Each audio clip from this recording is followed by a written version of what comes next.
আদ্রিতার চোখে নীল ছিল নিছকই একজন চাকর। সে সারাদিন আদ্রিতার ভাই ফরমাস খেটেও ওকে সন্তুষ্ট করতে পারত না।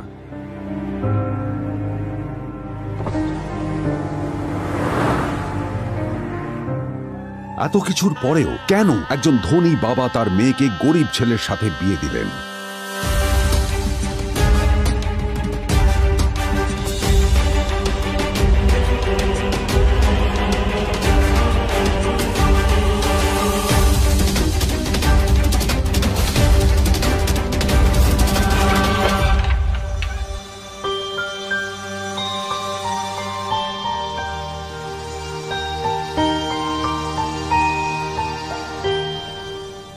এবং তারপরে সেই মেয়েটি তার গরিব স্বামীর কাছ থেকে নতুন বছরে এমন একটা গিফট পেয়েছিল যে তার চক্ষু স্থির হওয়ার জোগাড় হয়েছিল। আর ওর স্বামী সম্পর্কে সত্যিটা জানার পর তো ও প্রায় অজ্ঞান হয়ে গিয়েছিল।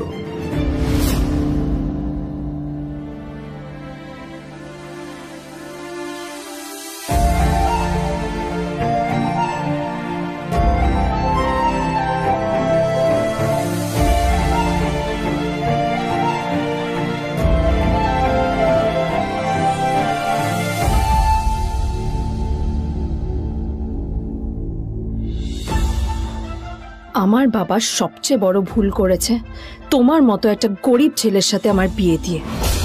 আমার সব বন্ধুদের স্বামীরা ওদের কত দামি দামি গিফট দেয়, আর তুমি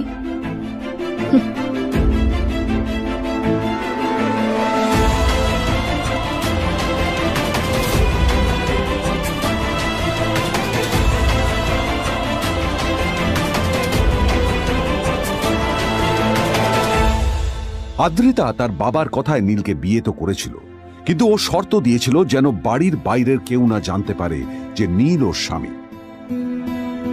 নীল ওই বাড়িতে ঘর জামাইয়ের মতো থাকলেও ও যেন ওখানে একজন চাকর ছিল। সবাই ওকে অপমান করত।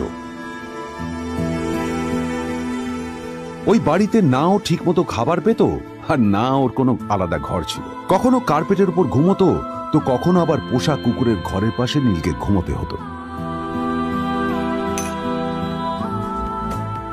হাত খরচ মেটাতে ও এক জায়গায় ওয়েটারের কাজও করত। আদ্রিতা তার বন্ধুদের বলেছিল যে আদ্রিতা বিদেশে বিয়ে করেছে আর তার স্বামী লন্ডনের একজন খুব বড় বিজনেসম্যান। কিন্তু যখন আদ্রিতার বন্ধুরা ওকে ওদের স্বামীদের দেওয়া দামি দামি গিফটগুলো দেখাতো, তখন লজ্জায় ওর ভিতরটা পুড়ে ছাই হয়ে যেত।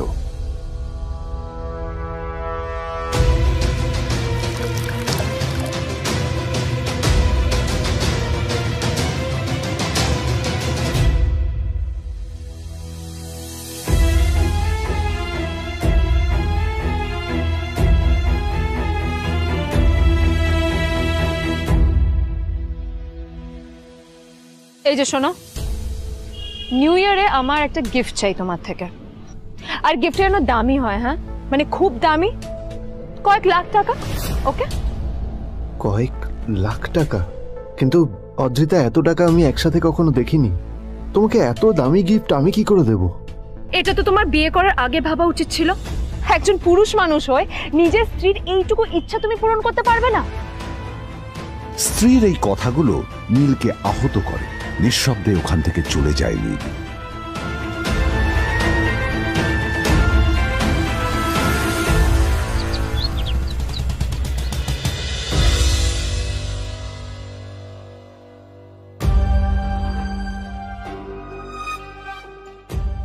দুদিন পর নিউ ইয়ার পার্টির আগে নীল আদ্রিতার কাছে এসে একটা গিফট প্যাক দেয়।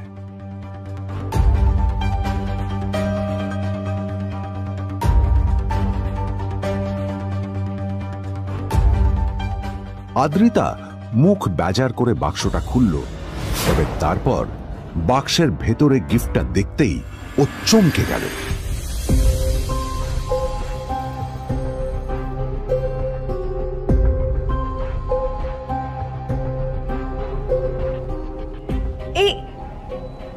ফোনটা মানে এটা তো একটা স্পেশাল এডিশন, এটার দাম তো 3 কোটি টাকা। তুমি এটা পেলে কোথা থেকে? আসলে এটা অরিজিনাল নয়। আমি ওই ফোনটারই একটা কপি এনেছি।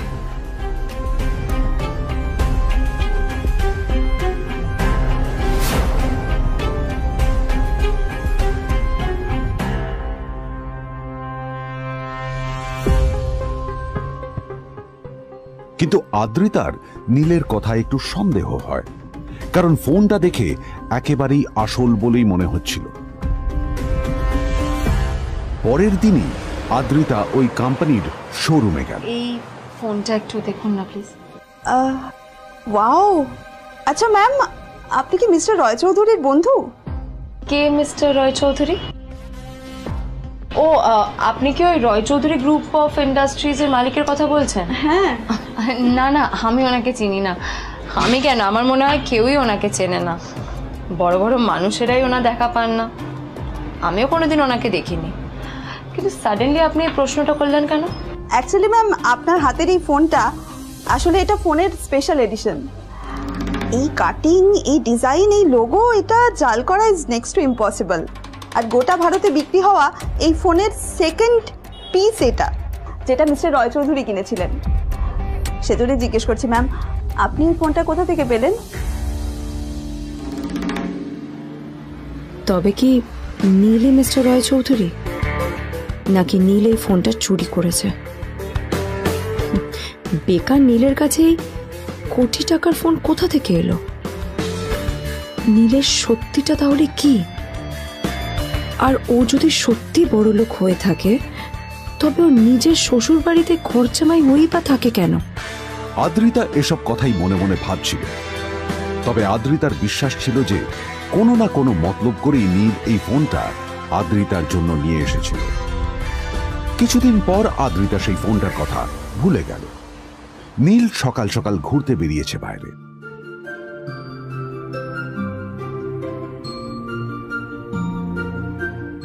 কটা বাজে রে? আমার খুব লেট হয়ে গেছে বুঝলি। তোরা খেল, ঠিক আছে? তোরা খেল, আমি আসছি।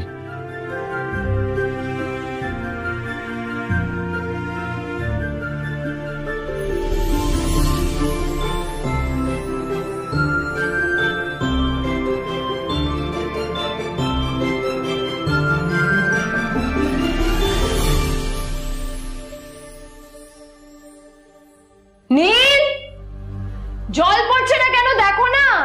নীল, নীল, নীল কোথায় গেল? নীল,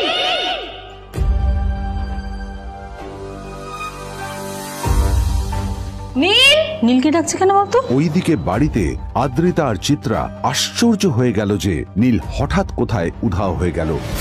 মা তোমাকে কিছু বলে গেছে নীল? হ্যাঁ, কোথায় গেছে ও? না, আমি ওর কোনো খোঁজ খবর রাখি না। আমার একটা কথা মনে হচ্ছে, ওকে না এবার একটু শীতে করতে হবে। একটা কাজে যদি আসতো ছেলেটা, যখনই কোনো কাজের কথা বলি ভ্যানিশ হয়ে যায়। আমি ওকে বলেছিলাম R&B গোল্ড এন্ড ডায়মন্ডস থেকে আমার সেটটা নিয়ে আসতে, আনেনি। আজকেও ভালো করে অফিসে নিয়ে যাব, ভ্যানিশ হয়ে গেল। কোথায় গেল কে জানে। আমার ভাগ্যেই জুটেছে এরকম একটা ছেলে। দিদি, তুমি কেন বিয়েটা দিয়েছিলে আমাকে? এটা আবার কি বলছিস? আমার কি দোষ? দেখ, ওই অসভ্য ছেলেটার সাথে বিয়ে দিতে চাইনি। যা করেছে তোর বাবা করেছে, এটা আমার কোনো দোষ। তখনই হঠাৎ নীল সেখানে এসে উপস্থিত হলো, কিন্তু ও দুজনকে উপেক্ষা করে ভিতরে চলে যাওয়াই শ্রেয় মনে করল। এই যে লাট সাহেব ফিরলেন রাজকার্য করে। এদিকে এসো, তোমার ফাঁকিবাজির আলোচনাই এখানে চলছে। মা প্লিজ থাক, মা থাক, ভাল লাগছে না। এমনিতেই অফিসের জন্য আমার লেট হয়ে যাচ্ছে, আর বিজন আমার ওয়েটও করছে। বিজনের নাম শুনেই নীলের মুখটা ফ্যাকাশে হয়ে গেল। আদ্রিতা নীলকে উপেক্ষা করেই বলল, আরে যে এই ছেলেটার মতো আর একটাও ফাঁকিবাজ না তুমি পাবে না। তুমি কেন দাঁড়িয়ে আছো? এই যে শোনো শোনো শোনো শোনো, দাঁড়িয়ে আছো কেন? তোমাকে আমি বলেছিলাম R&B গোল্ড ডায়মন্ডস থেকে সেটটা তুলেছো, তোলোনি তো। এইটা চাই না আমার। তুমি আমার সাথে অফিসে যাবে, ফেরার পথে তুমি সেটটা নিয়ে আসবে। তোমার জন্য সবসময় লেট হয়ে অফিসে, তোমার জন্য রক্ত লাগে। আর ব্যাগটা নিয়ে ওর পেছন পেছন কোথায় যাচ্ছ? যাও দিয়ে ওখানে রেখে এসো। নীল চিত্রার সাথে মাঝে মাঝে ঝগড়া করলেও তার স্ত্রী আদ্রিতার সাথে ও কখনো ঝগড়া করতো না। সত্য সব অপদার্থ।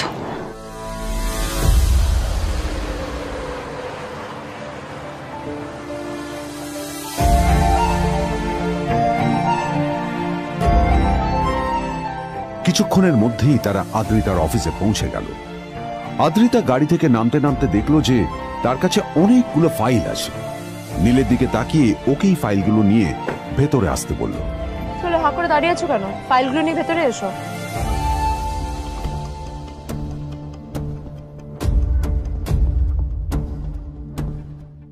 আদ্রিতা যখন ওর ক্যাবিনে পৌঁছলো তখন দেখলো সেখানে আগে থেকেই ওর বন্ধু এবং বিজনেস পার্টনার বিজন বসে ওর জন্য অপেক্ষা করছে।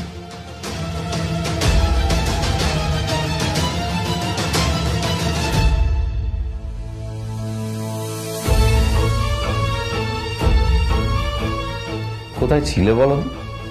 আমি 1 ঘন্টা ধরে তোমার জন্য এখানে ওয়েট করছি। এই লোকটার কি কোনো কাজকর্ম নেই? 1 ঘন্টা ধরে বসে আমার স্ত্রী আদ্রিতার জন্য অপেক্ষা করছে। সরি বিজন, আমি খুবই দুঃখিত যে বাড়ির কিছু লোকের জন্য না আমার সবসময় লেট হয়ে যায়। আদ্রিতার কথা শোনার পর বিজনের 1 ঘন্টা অপেক্ষা করার অভিযোগ 1 মুহূর্তের মধ্যে মিলিয়ে গিয়েছিল। কি হলো, হাসছো কেন? লটারি পেলে নাকি? লটারি? হ্যাঁ, তুমি আসা মানে আমার কাছে লটারির থেকেও বেশি দাম। তবে তার থেকে কিঞ্চিত কম দামি একটা গিফট আমি তোমার জন্য এনেছি।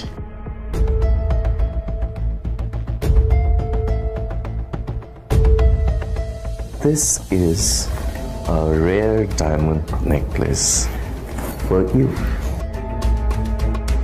এটা আমার জন্য? সত্যি? এই শহরে এটা খুঁজে পাওয়া খুব বিরল। Just like you. Like it? Thank you. You're welcome. Thank you for the gift. আসি তাহলে এখন।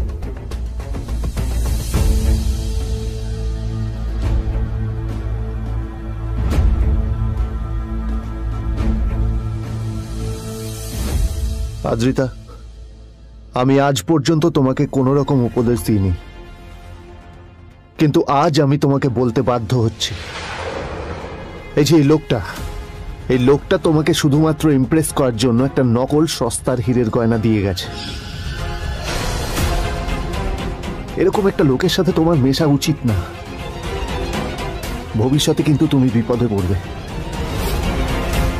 আদ্রিতা, আমি তোমাকে কথা দিচ্ছি, আমি তোমার জন্য আসল রেয়ার একটা হীরের গয়না এনে দেবো, এর চেয়েও দামি, এর চেয়ে অনেক অনেক বেশি দামি। তার জন্য আমাকে যাই করতে হোক না কেন, আমি তোমাকে একদিন ঠিক এনে দেবো, ঠিক এনে দেবো তোমাকে। তাদের বিয়ে হয়েছে 2.5 বছর। এর মধ্যে প্রথমবার তার মনে হলো নীল তার জন্য লড়াই করছে। নীলের এই রূপটা দেখে আদ্রিতা চমকে গেল।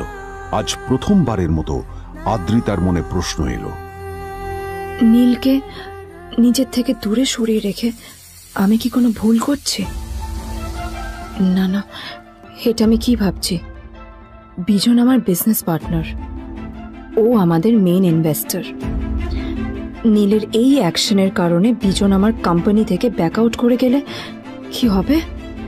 না না না না না, নীলের জন্য আমি আমার এত বছরের পরিশ্রমকে জলে দিতে পারি না। আমার নীলকে নয়, আমার বিজনকে প্রয়োজন। এইসব ভাবতে ভাবতে আদ্রিতার নীলের ওপর রাগ হতে শুরু করে। আদ্রিতার রাগ তখন চরমে উঠে যায়। আজ প্রথমবার নীল আদ্রিতার সাথে খারাপ ব্যবহার করেছে। How dare you! তোমার এত বড় সাহস! হ্যাঁ, তোমাকে কে অধিকার দেয় বলো তো যে তুমি আমারই অফিসে দাঁড়িয়ে আমাকেই এতগুলো উল্টোপাল্টা কথা তুমি শোনালে? তোমাকে এখানে আনাই আমার ভুল হয়েছে, সবচেয়ে বড় ভুল হয়েছে। এবার চুপচাপ এখান থেকে বেরিয়ে যাও, right now. Get out! Neel আদ্রিতার এই কথার কোনো উত্তর দিল না। নীল জানতো যে ও যতই কথা বাড়াবে আদ্রিতা ততই বেশি রেগে যাবে। আদ্রিতা যেন তেন ভাবে নিজের রাগ চেপে ব্যাপারটা ওখানেই শেষ করার চেষ্টা করলো, কিন্তু ও তো জানতো না যে ব্যাপারটা তখন সবে শুরু হয়েছে। কি হলো, শুনতে পাচ্ছিস না? কালা নাকি? আমারই সামনে দাঁড়িয়ে আমার কেনা গিফট নিয়ে তুই মজা করলি? কত বড় সাহস রে তোর! নিজেকে তো বিক্রি করে দিলে ওরকম একটা ডায়মন্ড নেকলেস তুই কিনতে পারবি না। তোর এই গরিবের পারফিউম, সস্তা শার্ট, পায়ে একটা ফাটা চপ্পল নিয়ে নিজেকে বড় হিরো মনে করছিস? তোর নিজের কত দাম সেটা তোর নিজের জানা উচিত। Zero, big zero. সালা খরচা মাই চল।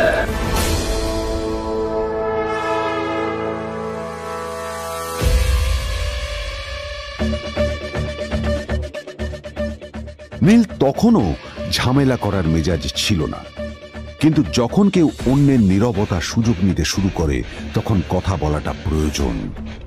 নীল আঙুল তুলে পেছনের দিকে ইশারা করে।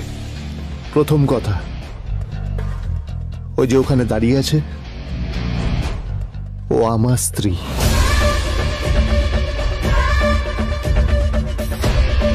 তাই আমার স্ত্রীকে তোমার নেকলেস দেওয়ার কোনো অধিকার নেই।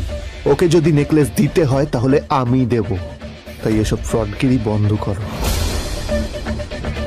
আর দ্বিতীয় কথা, যার পকেটে পয়সা নেই ঝনঝন আওয়াজ করা তার মানায় না।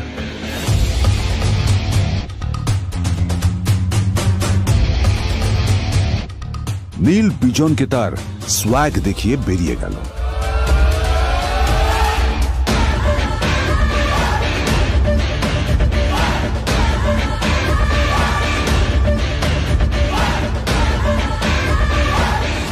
আদ্রিতার রাগে গজগজ করছিল।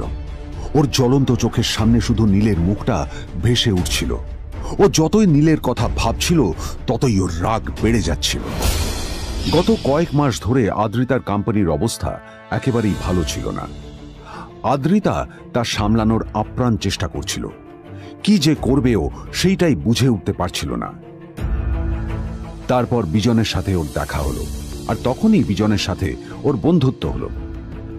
বিজন একটা খুব বড় পরিবারের সদস্য। আজ বিজন শুধুমাত্র আদ্রিতার কোম্পানির একজন বিজনেস পার্টনারই নয়, সাথে বড় ইনভেস্টরও। আর শুধুমাত্র বিজনের কারণেই আদ্রিতার কোম্পানি এখনো চলছে।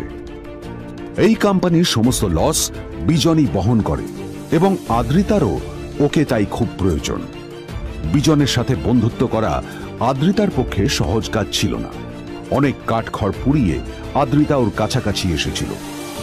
সবকিছু ঠিকঠাকই চলছিল, সবকিছুই আদ্রিতার প্ল্যান অনুযায়ী হচ্ছিল, কিন্তু নীল আজ এসে সবকিছু নষ্ট করে দিল। কি দরকার ছিল বুঝতে পারছি না।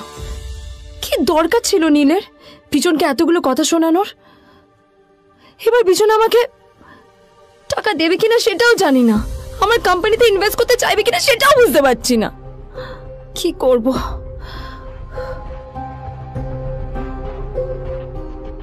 এখন আদ্রিতা ওকে কিভাবে বোঝাবে? ভুল করে যদি বিজন ওর টাকা ফেরত চায় তবে আদ্রিতার কোম্পানি সেন কর্পোরেশন খুব বড় সমস্যায় পড়ে যাবে। তারপর কি হবে? সেন পরিবারের দেখভাল কে করবে? এইসব ভাবতে ভাবতে আদ্রিতা নিজের উপরেও রেগে গেল। আসলে দোষটা ওর নিজেরই। আদ্রিতা কেন নীলকে ওদের মাঝে আনতে গেল? নীলকে অফিসে নিয়ে আসারই বা কি দরকার ছিল? আর যদি সে নীলকে সাথে করে না আনতো তাহলে বিজন এখন ওর সাথেই বসে থাকতো।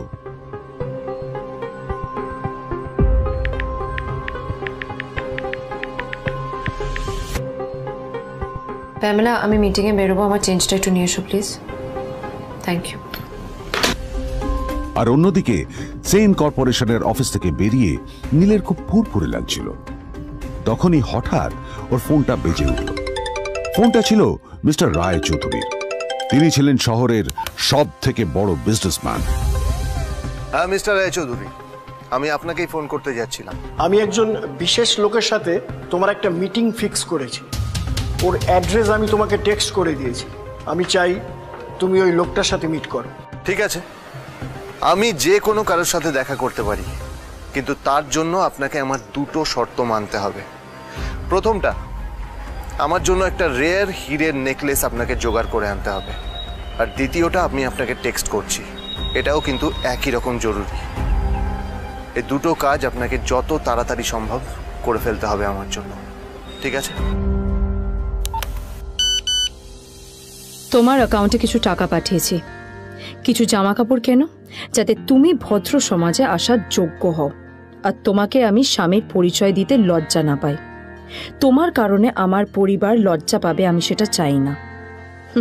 যখনই দেখি তখনই তুমি ভিকিরির মতো ছেঁড়া ফাটা জামা কাপড় পরে থাকো। আসলে আদ্রিতার বাড়িতে আজ ফ্যামিলি ডিনার পার্টি ছিল, আর শেষবার নীলের জন্য ওকে অনেক ঝামেলা পোহাতে হয়েছিল। মেসেজ পড়ে নীল ফোনটা নিজের পকেটে রেখে রাস্তার ধারে গিয়ে একটা ট্যাক্সি থামানোর জন্য হাত বাড়িয়ে দিল। নীল ট্যাক্সি ধরে গোল্ডেন সিটি অ্যাভিনিউর দিকে বেরিয়ে পড়ল। গোল্ডেন সিটি অ্যাভিনিউ শুধু কলকাতারই নয়, এটা ছিল সারা পশ্চিমবঙ্গের সবচেয়ে বিলাসবহুল সোসাইটিগুলোর মধ্যে একটা। আসলে এই সেই জায়গা যেখানে মিস্টার রায়চৌধুরী আজ তার জন্য গোপন মিটিং ফিক্স করেছিলেন। কিন্তু নীল কার সাথে দেখা করতে যাচ্ছে এ সম্পর্কে ওর কোনো ধারণাই ছিল না। যখন নীল সেখানে পৌঁছলো, পুলভিলার বাগানে বসে থাকা লোকটিকে দেখে রাগে নীলের রক্ত ফুটতে শুরু করলো। নীল ওখানে না দাঁড়িয়ে বেরিয়ে গেল। তখনই হঠাৎ একটা মেসেজ এলো। আসলে আজ আদ্রিতার ফ্যামিলি গ্যাদারিং এ যাওয়ার আগে নীলকে ওর হাই স্কুলের রিইউনিয়নেও যেতে হতো। গ্র্যাজুয়েশনের পর এত বছরে এই প্রথম নীল তার কোন কলেজ বা স্কুলের রিইউনিয়নে যাচ্ছে। এতগুলো বছরে নীল তার কোনো বন্ধুর সাথেই দেখা করেনি। নীলের তার পুরনো সহপাঠীদের কথা মনে পড়তে লাগলো, যাদের সাথে ও স্কুলে মজা করত। আজ আবার ওদের সকলের সাথে নীলের দেখা হবে।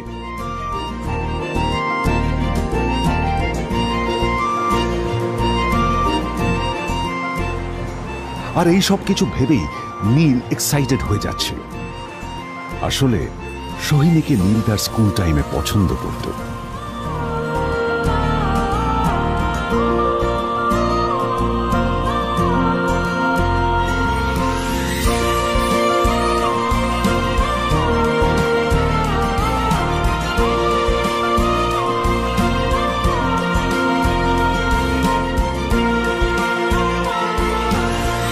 অন্যদিকে সেম কর্পোরেশনে ইনভেস্টরদের সঙ্গে আদ্রিতার মিটিং একেবারেই ভালো যায়নি। তাকে দেখে বেশ গম্ভীর মনে হচ্ছিল।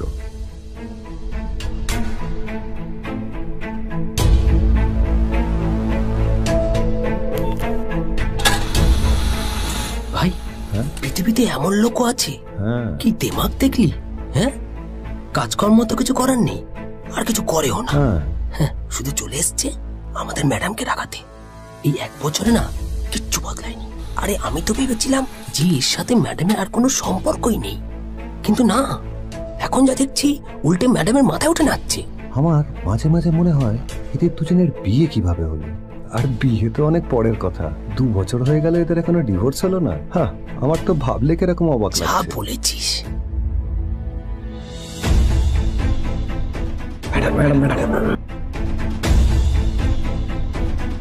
অফিসে চলতে থাকা এইসব কথা শুনে আদ্রিতার আরো রাগ হলো। আদ্রিতা ক্যাবিনে যাওয়ার পরে রাগকে নিয়ন্ত্রণ করা ওর পক্ষে আরো কঠিন হয়ে গেল। ও তখন বুঝতেই পারছিল না যে ওর রাগ কিভাবে নিয়ন্ত্রণ করবে। আদ্রিতা এটাও ভাবছিল যে নীলের জন্য ওকে আর কত অপমানিত হতে হবে। এসব ভাবতে ভাবতেই আদ্রিতার চোখ গেল ওর বাবার ছবিটার দিকে।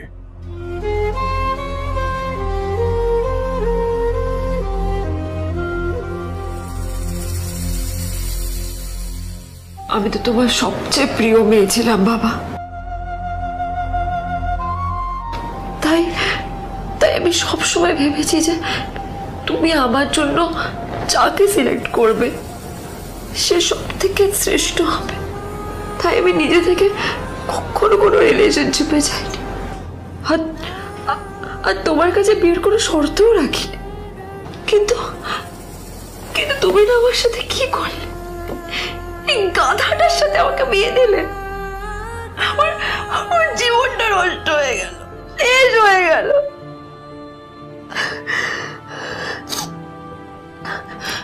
আমি যদি একটু জানতাম যে ও কিছু করে না, ঘর চাপাই হয়ে থাকবে, এইসব কাজকর্ম করে, তাহলে আমি কোনোদিনই বিয়েতে রাজি হতাম না বাবা, কোনোদিন না, কোনোদিন।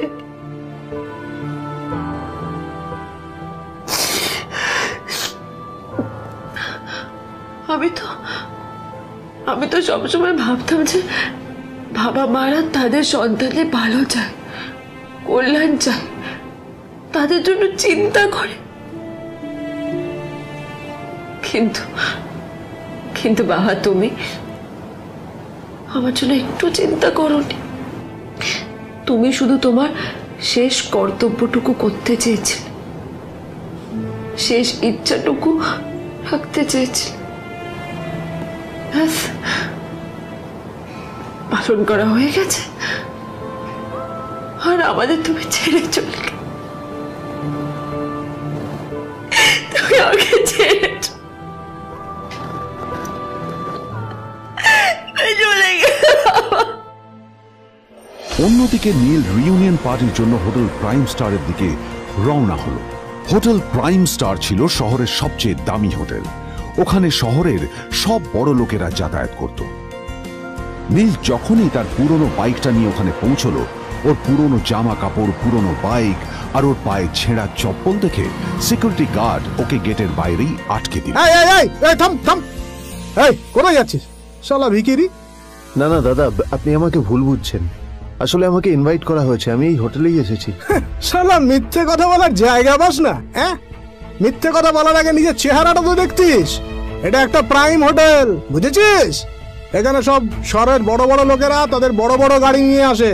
শালা তোর মতো একটা ভিখিরি একটা ফ্যাট প্যাটে আওয়াজ বের করা বাইক নিয়ে চলে এসেছিস, আর আমি তোকে ঢুকতে দেবো না? দাদা আমাকে ইনভাইট করা হয়েছে, আমাকে শুনুন শুনুন, চল আমাকে একবার ঢুকতে দিন আমাকে। নীল পড়ে যেতেই একটা দামি গাড়ি ওখানে এসে দাঁড়ালো। এই গাড়িটি আর অন্য কারো নয়, হোটেল প্রাইমের মালিক মিস্টার খান্নার ছিল। কি হচ্ছে কি এটা? হোটেলের গেটের সামনে এসব এসব ক্যাশ চলছে এখানে। হোটেলের বদনাম হবে না এতে?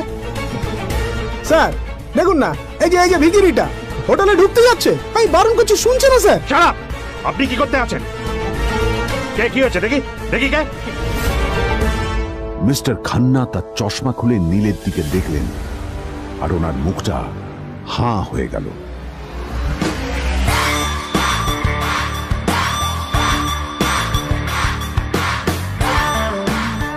নীল স্যার, আপনি?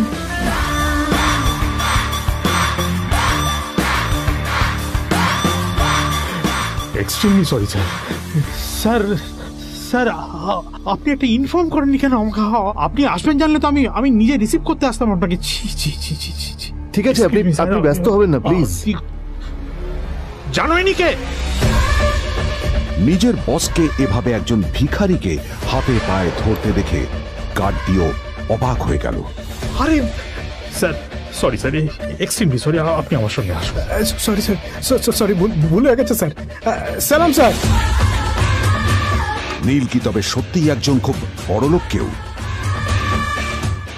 জানতে পকেট এফএম এর এই সম্পূর্ণ গল্পটি শুনুন, বস দুনিয়া যার বসে, যেটা ভারতীয়রা সবচেয়ে বেশি শুনছে। বিনামূল্যে গল্প শুনতে নিচের ইনস্টল বাটনে ক্লিক করুন এবং পকেট এফএম ডাউনলোড করুন।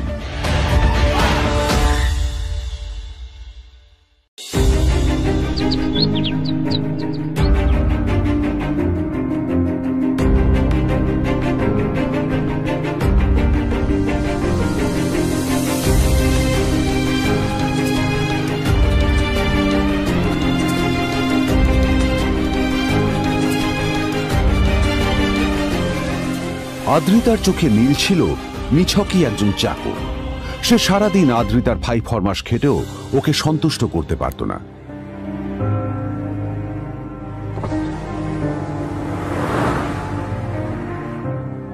এত কিছুর পরেও কেন একজন ধনী বাবা তার মেয়েকে গরিব ছেলের সাথে বিয়ে দিলেন?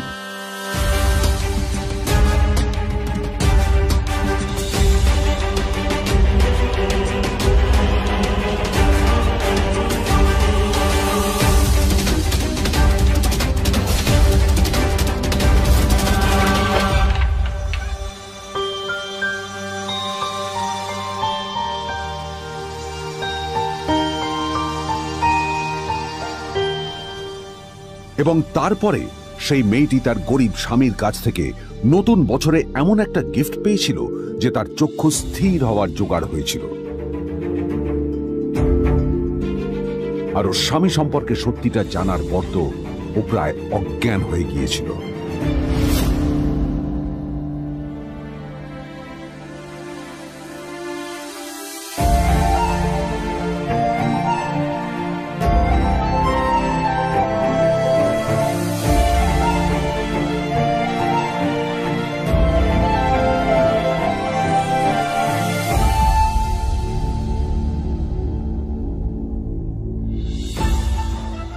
আমার বাবা সবচেয়ে বড় ভুল করেছে তোমার মতো একটা গরিব ছেলের সাথে আমার বিয়ে দিয়ে।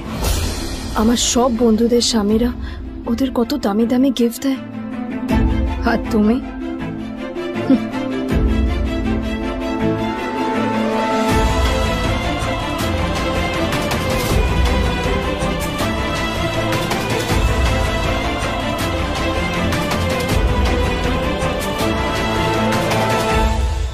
আদ্রিতা তার বাবার কথায় নীলকে বিয়ে তো করেছিল, কিন্তু ও শর্ত দিয়েছিল যেন বাড়ির বাইরের কেউ না জানতে পারে যে নীল ওর স্বামী। নীল ওই বাড়িতে ঘর জামাইয়ের মতো থাকলেও ও যেন ওখানে একজন চাকর ছিল। সবাই ওকে অপমান করত।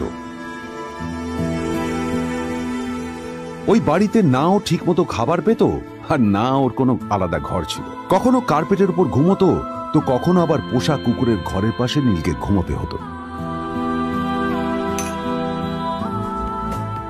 হাত খরচ মেটাতে ও এক জায়গায় ওয়েটারের কাজও করত। আদ্রিতা তার বন্ধুদের বলেছিল যে আদ্রিতা বিদেশে বিয়ে করেছে, আর তার স্বামী লন্ডনের একজন খুব বড় বিজনেসম্যান। কিন্তু যখন আদ্রিতার বন্ধুরা ওকে ওদের স্বামীদের দেওয়া দামি দামি গিফটগুলো দেখাতো, তখন লজ্জায় ওর ভিতরটা পুড়ে ছাই হয়ে যেত।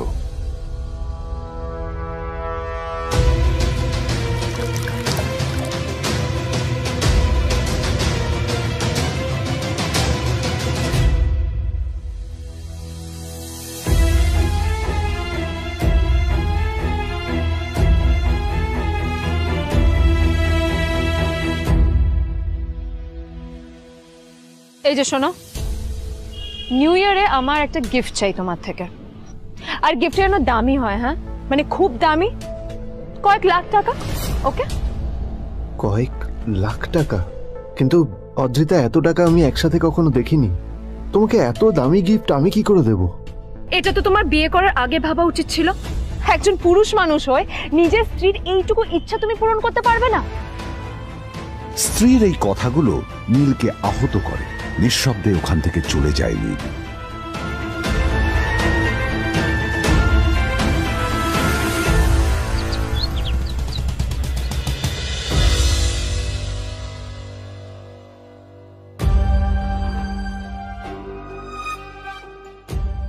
দুদিন পর নিউ ইয়ার পার্টির আগে নীল আদ্রিতার কাছে এসে একটা গিফট প্যাক দেয়।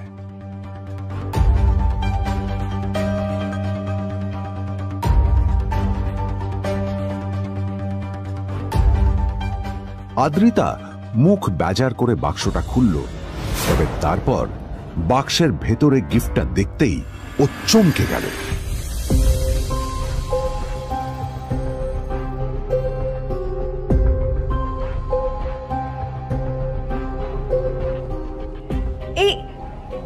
এই ফোনটা মানে এটা তো একটা স্পেশাল এডিশন।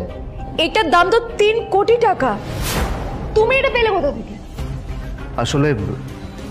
আসলে এটা অরিজিনাল নয়। আমি ওই ফোনটারই একটা কপি এনেছি।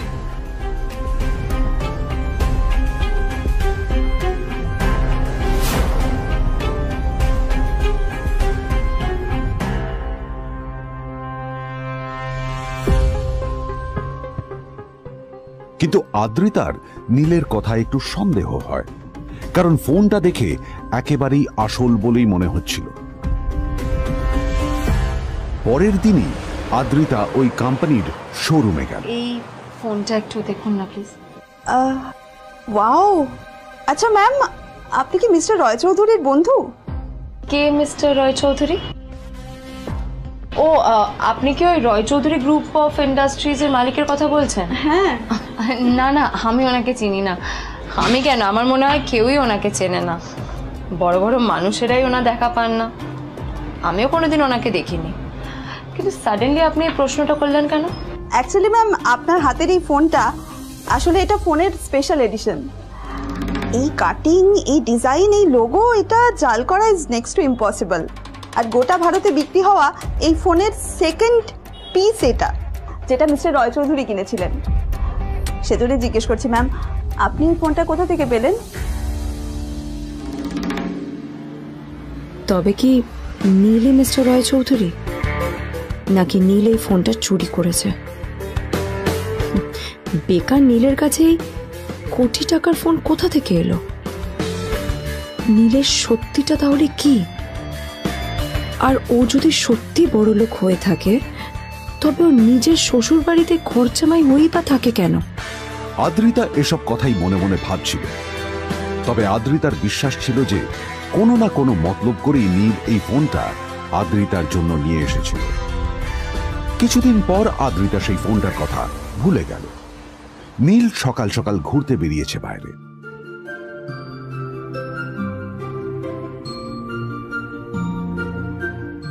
কটা বাজে রে? আমার খুব লেট হয়ে গেছে বুঝলি। তোরা খেল, ঠিক আছে? তোরা খেল, আমি আসছি।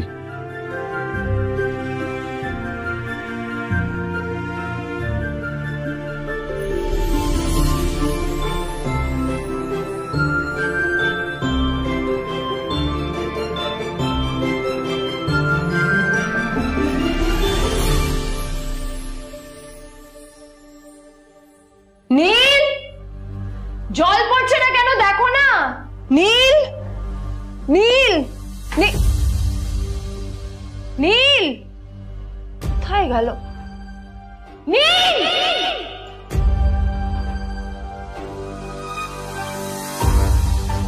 নীল, নীলকে ডাকছে কেন বলতো? ওইদিকে বাড়িতে আদ্রিতা আর চিত্রা আশ্চর্য হয়ে গেল যে নীল হঠাৎ কোথায় উধাও হয়ে গেল। মা তোমাকে কিছু বলে গেছে নীল? হ্যাঁ, কোথায় গেছে ও? না, আমি ওর কোনো খোঁজ খবর রাখি না। আমার একটা কথা মনে হচ্ছে, ওকে না এবার একটু শীতে করতে হবে। একটা কাজে যদি আসতো ছেলেটা, যখনই কোনো কাজের কথা বলি ভ্যানিশ হয়ে যায়।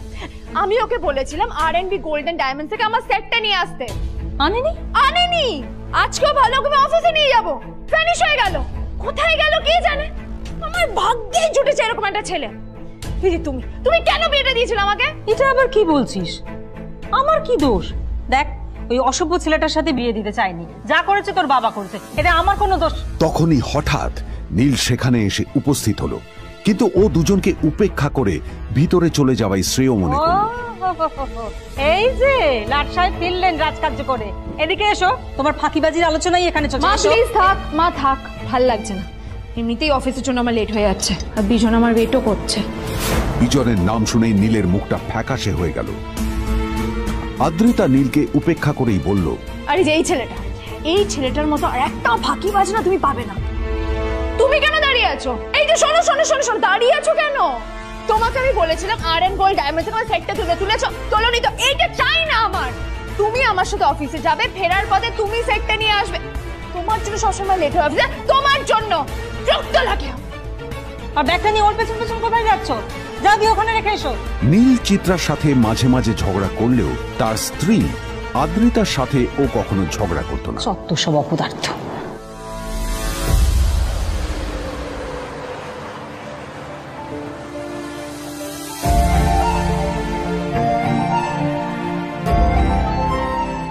কিছুক্ষণের মধ্যেই তারা আদ্রিতার অফিসে পৌঁছে গেল। আদ্রিতা গাড়ি থেকে নামতে নামতে দেখলো যে তার কাছে অনেকগুলো ফাইল আছে।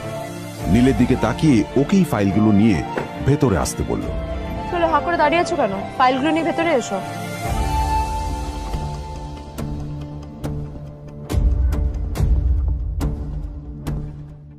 আদ্রিতা যখন ওর ক্যাবিনে পৌঁছলো, তখন দেখলো সেখানে আগে থেকেই ওর বন্ধু এবং বিজনেস পার্টনার বিজন বসে ওর জন্য অপেক্ষা করছে।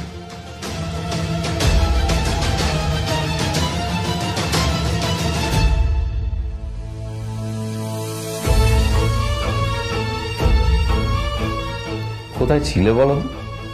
আমি 1 ঘন্টা ধরে তোমার জন্য এখানে ওয়েট করছি। এই লোকটার কি কোনো কাজকর্ম নেই? 1 ঘন্টা ধরে বসে আমার স্ত্রী আদ্রিতার জন্য অপেক্ষা করছে। সরি বিজন, আমি খুবই দুঃখিত যে বাড়ির কিছু লোকের জন্য না আমার সবসময় লেট হয়ে যায়। আদ্রিতার কথা শোনার পর বিজনের 1 ঘন্টা অপেক্ষা করার অভিযোগ 1 মুহূর্তের মধ্যে মিলিয়ে গিয়েছিল। কি হলো? হাসছো কেন? লটারি পেলে নাকি? লটারি? হ্যাঁ, তুমি আসা মানে আমার কাছে লটারির থেকেও বেশি দাম। তবে তার থেকে কিঞ্চিত কম দামি একটা গিফট আমি তোমার জন্য এনেছি।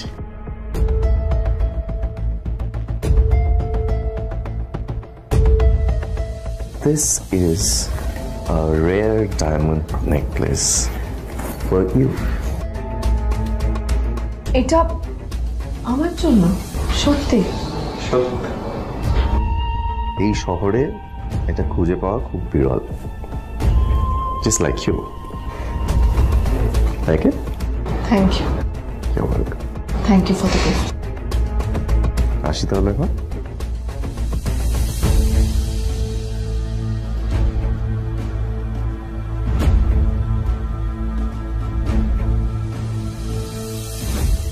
আদ্রিতা, আমি আজ পর্যন্ত তোমাকে কোনো রকম উপদেশ দিইনি, কিন্তু আজ আমি তোমাকে বলতে বাধ্য হচ্ছি। এই যে এই লোকটা তোমাকে শুধুমাত্র ইমপ্রেস করার জন্য একটা নকল সস্তার হীরের গয়না দিয়ে গেছে। এরকম একটা লোকের সাথে তোমার মেশা উচিত না। ভবিষ্যতে কিন্তু তুমি বিপদে পড়বে। আদ্রিতা, আমি তোমাকে কথা দিচ্ছি, আমি তোমার জন্য আসল রেয়ার একটা হীরের গয়না এনে দেবো, এর চেয়েও দামি, এর চেয়ে অনেক অনেক বেশি দামি। তার জন্য আমাকে যাই করতে হোক না কেন, আমি তোমাকে একদিন ঠিক এনে দেবো, ঠিক এনে দেবো তোমাকে। তাদের বিয়ে হয়েছে 2.5 বছর। এর মধ্যে প্রথমবার তার মনে হলো নীল তার জন্য লড়াই করছে। নীলের এই রূপটা দেখে আদ্রিতা চমকে গেল। আজ প্রথমবারের মতো আদ্রিতার মনে প্রশ্ন এলো, নীলকে নিজের থেকে দূরে সরিয়ে রেখে আমি কি কোনো ভুল করছি? না না, এটা আমি কি ভাবছি? বিজন আমার বিজনেস পার্টনার, ও আমাদের মেইন ইনভেস্টর। নীলের এই অ্যাকশনের কারণে বিজন আমার কোম্পানি থেকে ব্যাক আউট করে গেলে কি হবে? না না না না না, নীলের জন্য আমি আমার এত বছরের পরিশ্রমকে জলে দিতে পারি না। আমার নীলকে নয়, আমার বিজনকে প্রয়োজন। এইসব ভাবতে ভাবতে আদ্রিতার নীলের ওপর রাগ হতে শুরু করে। আদ্রিতার রাগ তখন চরমে উঠে যায়। আজ প্রথমবার নীল আদ্রিতার সাথে খারাপ ব্যবহার করেছে। How dare you! তোমার এত বড় সাহস! হ্যাঁ, তোমাকে কে অধিকার দেয় বলো তো যে তুমি আমারই অফিসে দাঁড়িয়ে আমাকেই এতগুলো উল্টোপাল্টা কথা তুমি শোনালে? তোমাকে এখানে আনাই আমার ভুল হয়েছে, সবচেয়ে বড় ভুল হয়েছে। এবার চুপচাপ এখান থেকে বেরিয়ে যাও, রাইট নাও।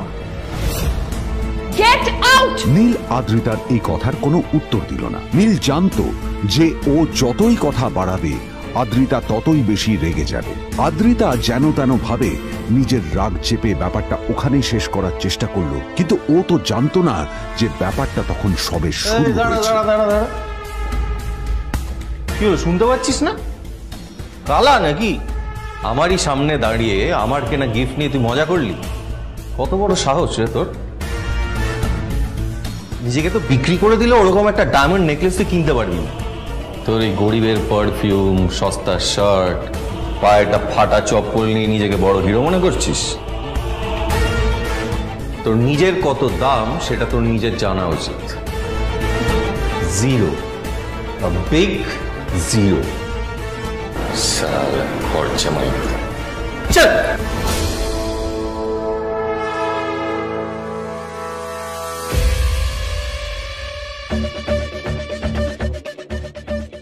নীল তখনও ঝামেলা করার মেজাজ ছিল না, কিন্তু যখন কেউ অন্যের নীরবতার সুযোগ নিতে শুরু করে তখন কথা বলাটা প্রয়োজন। নীল আঙুল তুলে পেছনের দিকে ইশারা করে। প্রথম কথা, ওই যে ওখানে দাঁড়িয়ে আছে, ও আমার স্ত্রী।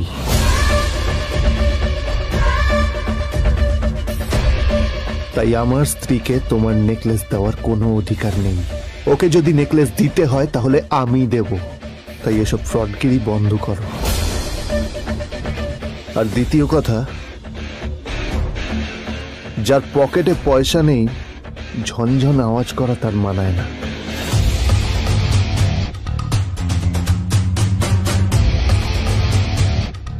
নীল বিজনকে তার সোয়াগ দেখিয়ে বেরিয়ে গেল।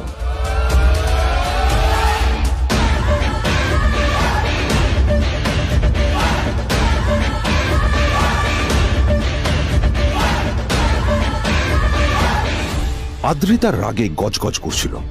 ওর জ্বলন্ত চোখের সামনে শুধু নীলের মুখটা ভেসে উঠছিল। ও যতই নীলের কথা ভাবছিল ততই ওর রাগ বেড়ে যাচ্ছিল। গত কয়েক মাস ধরে আদ্রিতার কোম্পানির অবস্থা একেবারেই ভালো ছিল না। আদ্রিতা তা সামলানোর আপ্রাণ চেষ্টা করছিল।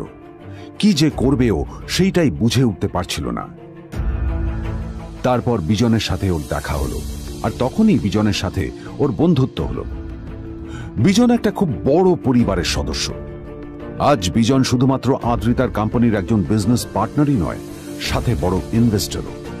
আর শুধুমাত্র বিজনের কারণেই আদ্রিতার কোম্পানি এখনো চলছে। এই কোম্পানির সমস্ত লস বিজনই বহন করে এবং আদ্রিতারও ওকে তাই খুব প্রয়োজন। বিজনের সাথে বন্ধুত্ব করা আদ্রিতার পক্ষে সহজ কাজ ছিল না। অনেক কাঠখড় পুড়িয়ে আদ্রিতা ওর কাছাকাছি এসেছিল।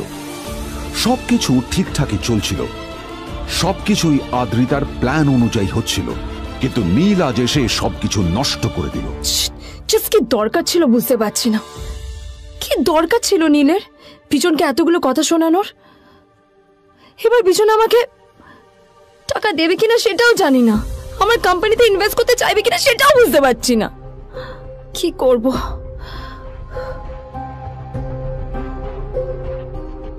এখন আদ্রিতা ওকে কিভাবে বোঝাবে? ভুল করে যদি বিজন ওর টাকা ফেরত চায় তবে আদ্রিতার কোম্পানি সেন কর্পোরেশন খুব বড় সমস্যায় পড়ে যাবে। তারপর কি হবে? সেন পরিবারের দেখভাল কে করবে? এইসব ভাবতে ভাবতে আদ্রিতা নিজের উপরেও রেগে গেল। আসলে দোষটা ওর নিজেরই। আদ্রিতা কেন নীলকে ওদের মাঝে আনতে গেল? নীলকে অফিসে নিয়ে আসারই বা কি দরকার ছিল? আর যদি সে নীলকে সাথে করে না আনতো তাহলে বিজন এখন ওর সাথেই বসে থাকতো।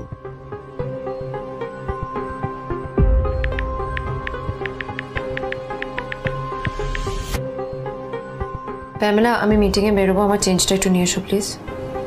Thank you. আর অন্যদিকে সেন কর্পোরেশনের অফিস থেকে বেরিয়ে নীলের খুব ফুরফুরে লাগছিল। তখনই হঠাৎ ওর ফোনটা বেজে উঠল। ফোনটা ছিল মিস্টার রায়চৌধুরীর। তিনি ছিলেন শহরের সব থেকে বড় বিজনেসম্যান। হ্যাঁ মিস্টার রায়চৌধুরী, আমি আপনাকেই ফোন করতে যাচ্ছিলাম। আমি একজন বিশেষ লোকের সাথে তোমার একটা মিটিং ফিক্স করেছি। ওর অ্যাড্রেস আমি তোমাকে টেক্সট করে দিয়েছি। আমি চাই তুমি ওই লোকটার সাথে মিট করো। ঠিক আছে, আমি যে কোনো কারোর সাথে দেখা করতে পারি, কিন্তু তার জন্য আপনাকে আমার দুটো শর্ত মানতে হবে। প্রথমটা, আমার জন্য একটা রেয়ার হীরের নেকলেস আপনাকে জোগাড় করে আনতে হবে। আর দ্বিতীয়টা, আমি আপনাকে টেক্সট করছি, এটাও কিন্তু একই রকম জরুরি। এই দুটো কাজ আপনাকে যত তাড়াতাড়ি সম্ভব করে ফেলতে হবে আমার জন্য, ঠিক আছে?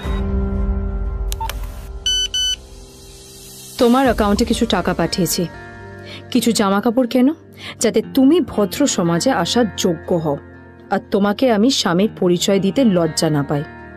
তোমার কারণে আমার পরিবার লজ্জা পাবে, আমি সেটা চাই না। যখনই দেখি তখনই তুমি ভিখিরির মতো ছেঁড়া ফাটা জামা কাপড় পরে থাকো। আসলে আদ্রিতার বাড়িতে আজ ফ্যামিলি ডিনার পার্টি ছিল, আর শেষবার নীলের জন্য ওকে অনেক ঝামেলা পোহাতে হয়েছিল। মেসেজ পড়ে নীল ফোনটা নিজের পকেটে রেখে রাস্তার ধারে গিয়ে একটা ট্যাক্সি থামানোর জন্য হাত বাড়িয়ে দিল। নীল ট্যাক্সি ধরে গোল্ডেন সিটি অ্যাভিনিউর দিকে বেরিয়ে পড়ল। গোল্ডেন সিটি অ্যাভিনিউ শুধু কলকাতারই নয়, এটা ছিল সারা পশ্চিমবঙ্গের সবচেয়ে বিলাসবহুল সোসাইটিগুলোর মধ্যে একটা। আসলে এই সেই জায়গা যেখানে মিস্টার রায়চৌধুরী আজ তার জন্য গোপন মিটিং ফিক্স করেছিলেন। কিন্তু নীল কার সাথে দেখা করতে যাচ্ছে এ সম্পর্কে ওর কোনো ধারণাই ছিল না। যখন নীল সেখানে পৌঁছল, ফুলভিলার বাগানে বসে থাকা লোকটিকে দেখে রাগে নীলের রক্ত ফুটতে শুরু করলো। নীল ওখানে না দাঁড়িয়ে বেরিয়ে গেল। তখনই হঠাৎ একটা মেসেজ এলো। আসলে আজ আদ্রিতার ফ্যামিলি গ্যাদারিং এ যাওয়ার আগে নীলকে ওর হাই স্কুলের রিইউনিয়নেও যেতে হতো। গ্র্যাজুয়েশনের পর এত বছরে এই প্রথম নীল তার কোনো কলেজ বা স্কুলের রিইউনিয়নে যাচ্ছে। এতগুলো বছরে নীল তার কোনো বন্ধুর সাথেই দেখা করেনি। নীলের তার পুরনো সহপাঠীদের কথা মনে পড়তে লাগলো, যাদের সাথে ও স্কুলে মজা করত। আজ আবার ওদের সকলের সাথে নীলের দেখা হবে।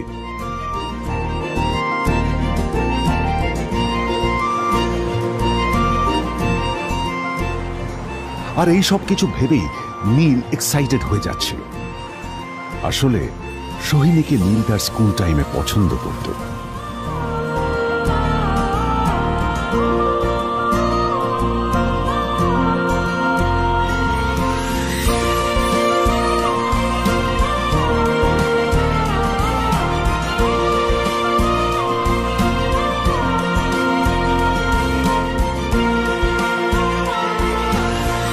অন্যদিকে সেম কর্পোরেশনে ইনভেস্টরদের সঙ্গে আদ্রিতার মিটিং একেবারেই ভালো যায়নি। তাকে দেখে বেশ গম্ভীর মনে হচ্ছিল।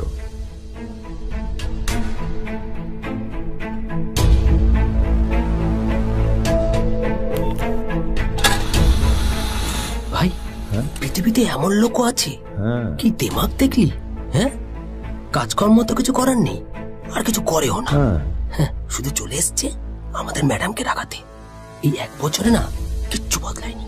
আরে আমি তো ভেবেছিলাম যে এর সাথে ম্যাডামের আর কোনো সম্পর্কই নেই, কিন্তু না, এখন যা দেখছি উল্টে ম্যাডামের মাথায় উঠে নাচছে।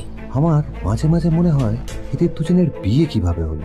আর বিয়ে তো অনেক পরের কথা, 2 বছর হয়ে গেল এদের এখনো ডিভোর্স হলো না। হ্যাঁ, আমার তো ভাবলে কিরকম অবাক লাগছে। যা বলেছিস।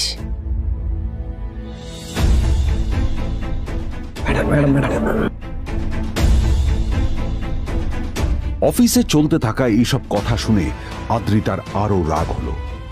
আদ্রিতা ক্যাবিনে যাওয়ার পরে রাগকে নিয়ন্ত্রণ করা ওর পক্ষে আরো কঠিন হয়ে গেল।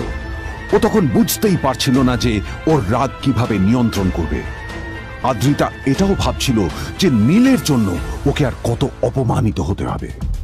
এসব ভাবতে ভাবতেই আদ্রিতার চোখ গেল ওর বাবার ছবিটার দিকে।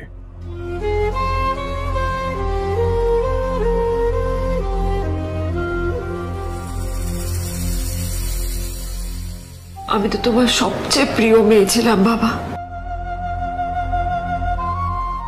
তাই আমি সবসময় ভেবেছি যে তুমি আমার জন্য যাকে সিলেক্ট করবে সে সব থেকে শ্রেষ্ঠ হবে। তাই আমি নিজে থেকে কখনো কোনো রিলেশনশিপে যাইনি, আর তোমার কাছে বিয়ের কোনো শর্তও রাখিনি। কিন্তু তুমি না আমার সাথে কি করলে? এই গাধাটার সাথে আমাকে বিয়ে দিলে। আমার জীবনটা নষ্ট হয়ে গেল, শেষ হয়ে গেল।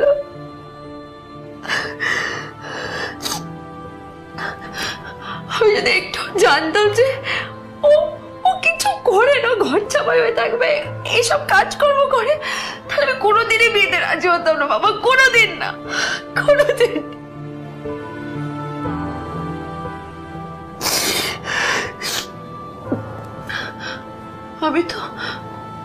আমি তো সবসময় ভাবতাম যে বাবা মারা তাদের সন্তানের ভালো চায়, কল্যাণ চায়, তাদের জন্য চিন্তা করে।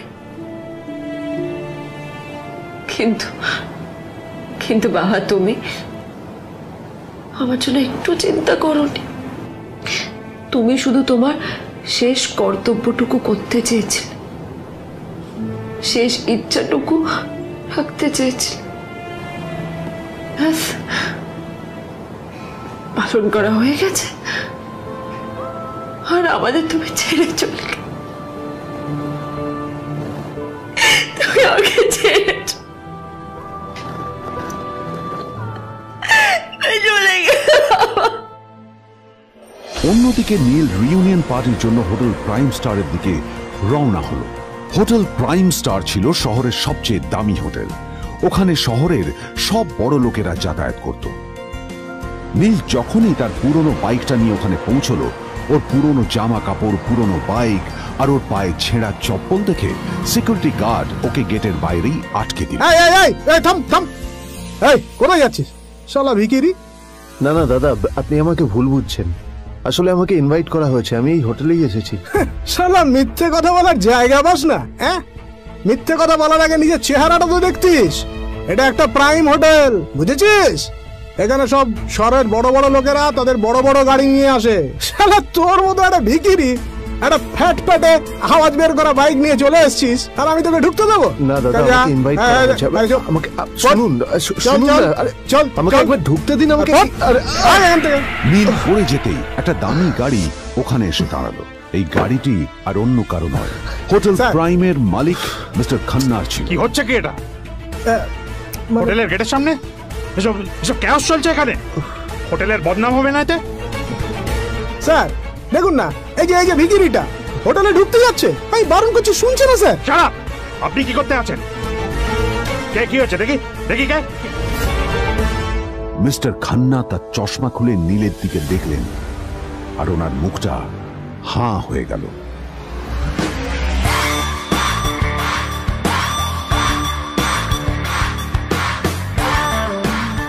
নীল স্যার, আপনি?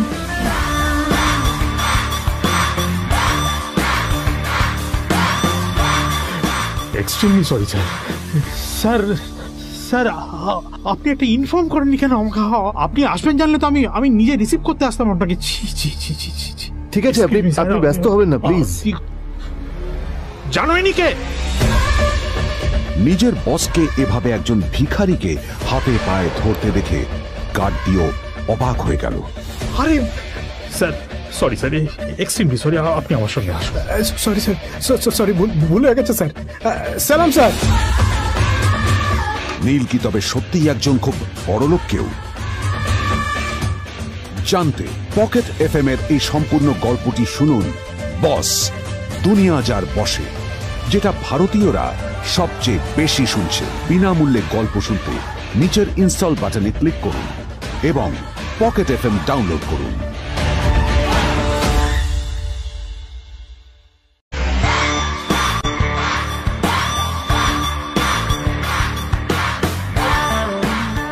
নীল স্যার, আপনি?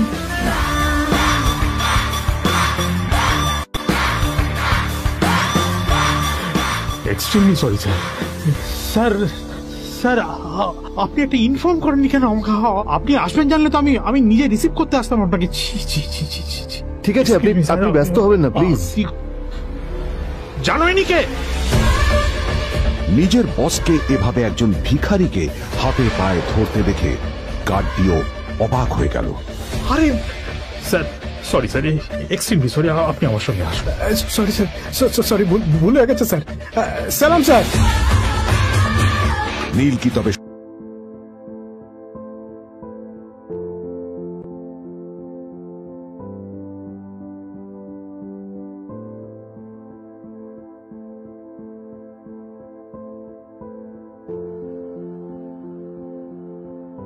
আদ্রিতার চোখে নীল ছিল নিছকই একজন চাকর। সে সারাদিন আদ্রিতার ভাই ফরমাস খেটেও ওকে সন্তুষ্ট করতে পারত না।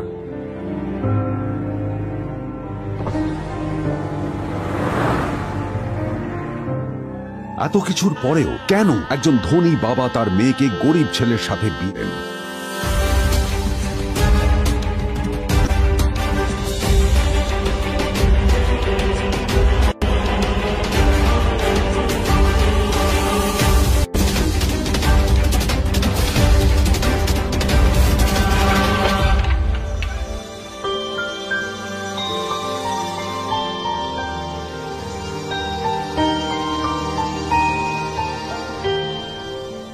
এবং তারপরে সেই মেয়েটি তার গরিব স্বামীর কাছ থেকে নতুন বছরে এমন একটা গিফট পেয়েছিল যে তার চক্ষু স্থির হওয়ার জোগাড় হয়েছিল। আর ওর স্বামী সম্পর্কে সত্যিটা জানার পর তো ও প্রায় অজ্ঞান হয়ে গিয়েছিল।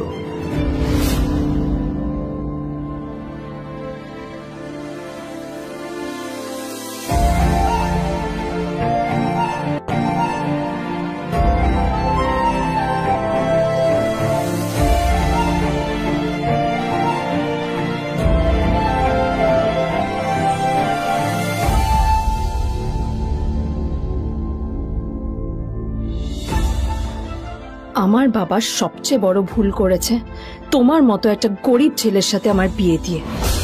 আমার সব বন্ধুদের স্বামীরা ওদের কত দামি দামি গিফট দেয়, আর তুমি?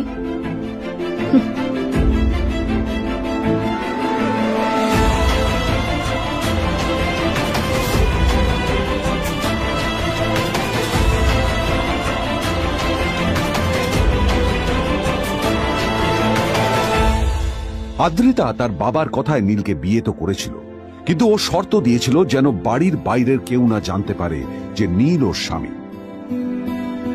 নীল ওই বাড়িতে ঘর জামাইয়ের মতো থাকলেও ও যেন ওখানে একজন চাকর ছিল। সবাই ওকে অপমান করত।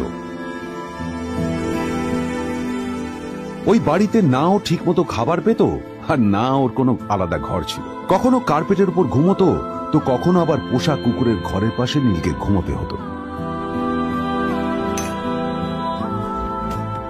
হাত খরচ মেটাতে ও এক জায়গায় ওয়েটারের কাজও করত।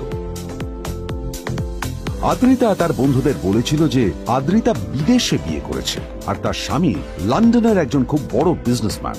কিন্তু যখন আদ্রিতার বন্ধুরা ওকে ওদের স্বামীদের দেওয়া দামি দামি গিফটগুলো দেখাতো, তখন লজ্জায় ওর ভিতরটা পুড়ে ছাই হয়ে যেত।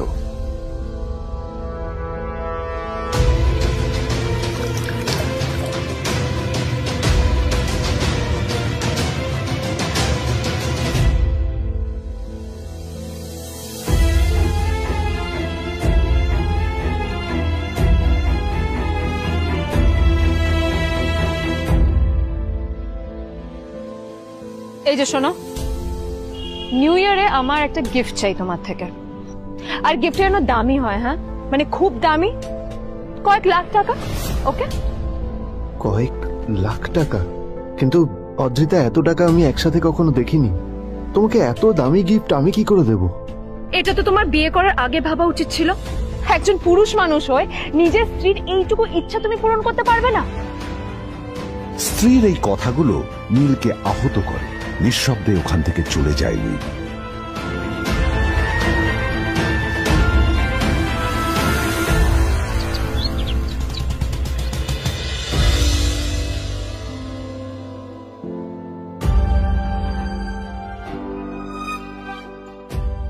দুদিন পর নিউ ইয়ার পার্টির আগে নীল আদ্রিতার কাছে এসে একটা গিফট প্যাক দেয়।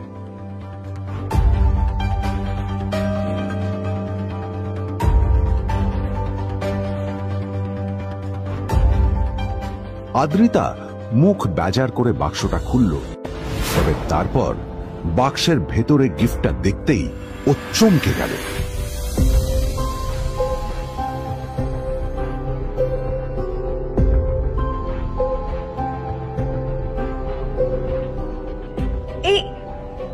এই ফোনটা মানে এটা তো একটা স্পেশাল এডিশন। এটার দাম তো 3 কোটি টাকা। তুমি এটা পেলে কোথা থেকে? আসলে এটা অরিজিনাল নয়। আমি ওই ফোনটারই একটা কপি এনেছি।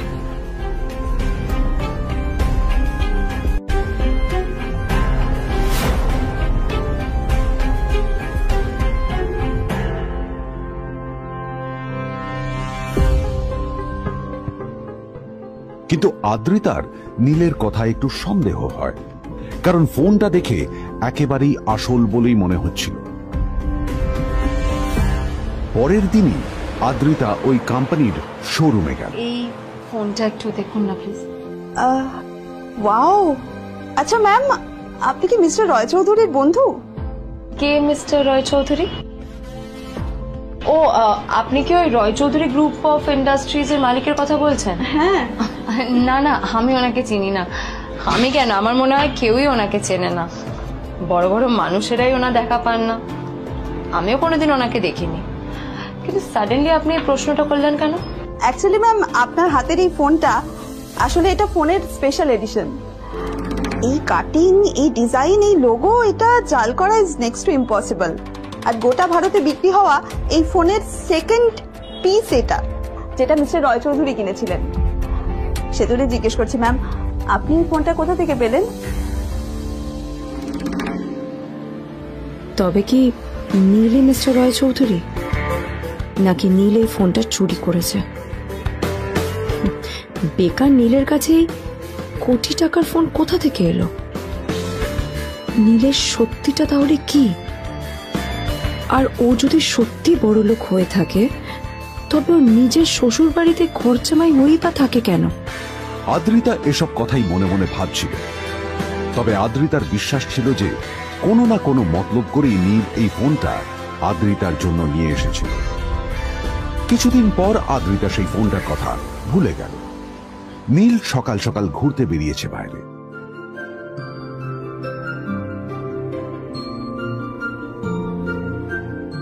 কটা বাজে রে? আমার খুব লেট হয়ে গেছে বুঝলি। তোরা খেল, ঠিক আছে? তোরা খেল, আমি আসছি।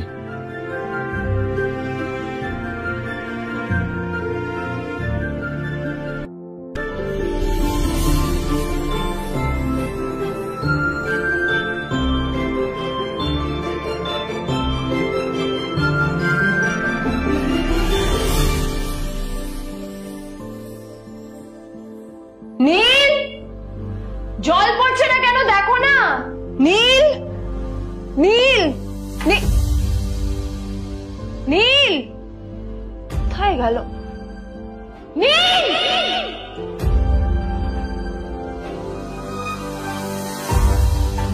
নীল, নীলকে ডাকছে কেন বলতো? ওইদিকে বাড়িতে আদ্রিতা আর চিত্রা আশ্চর্য হয়ে গেল যে নীল হঠাৎ কোথায় উধাও হয়ে গেল।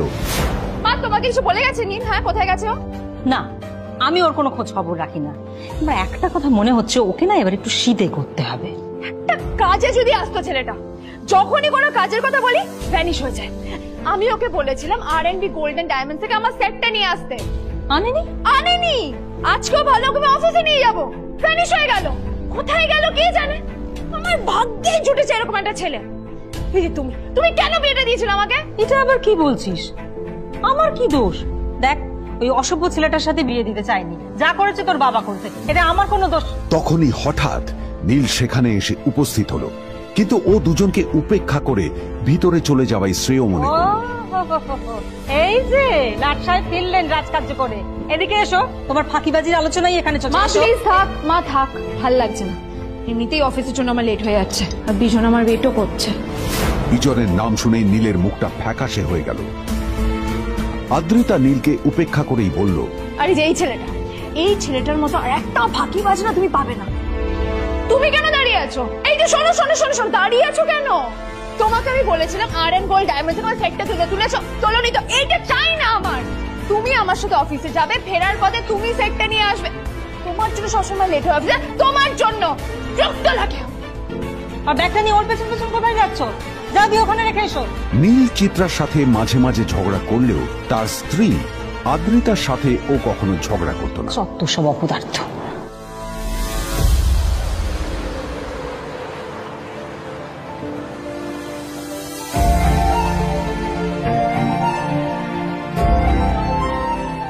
কিছুক্ষণের মধ্যেই তারা আদ্রিতার অফিসে পৌঁছে গেল। আদ্রিতা গাড়ি থেকে নামতে নামতে দেখলো যে তার কাছে অনেকগুলো ফাইল আছে। নীলের দিকে তাকিয়ে ওকেই ফাইলগুলো নিয়ে ভেতরে আসতে বলল। চলো, হা করে দাঁড়িয়ে আছো কেন? ফাইলগুলো নিয়ে ভেতরে এসো।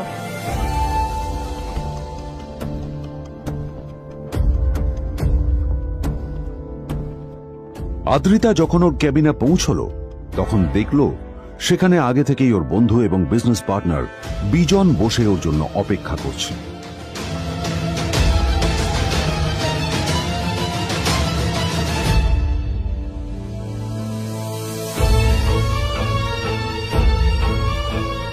কোথায় ছিলে বলো? আমি 1 ঘন্টা ধরে তোমার জন্য এখানে ওয়েট করছি। এই লোকটার কি কোনো কাজকর্ম নেই? 1 ঘন্টা ধরে বসে আমার স্ত্রী আদ্রিতার জন্য অপেক্ষা করছে। সরি বিজন, আমি খুবই দুঃখিত যে বাড়ির কিছু লোকের জন্য না আমার সবসময় লেট হয়ে যায়।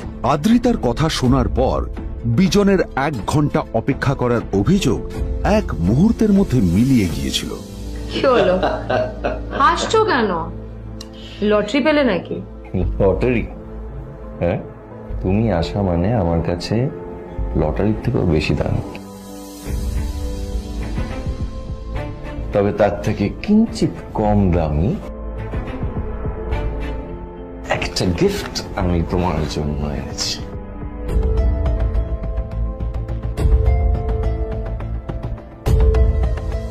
This is a rare diamond necklace for you. এটা আমার জন্য? সত্যি? সত্যি। এই শহরে এটা খুঁজে পাওয়া খুব বিরল। Just like you. Like it? Thank you. You're welcome. Thank you for the gift. আসি তাহলে এখন।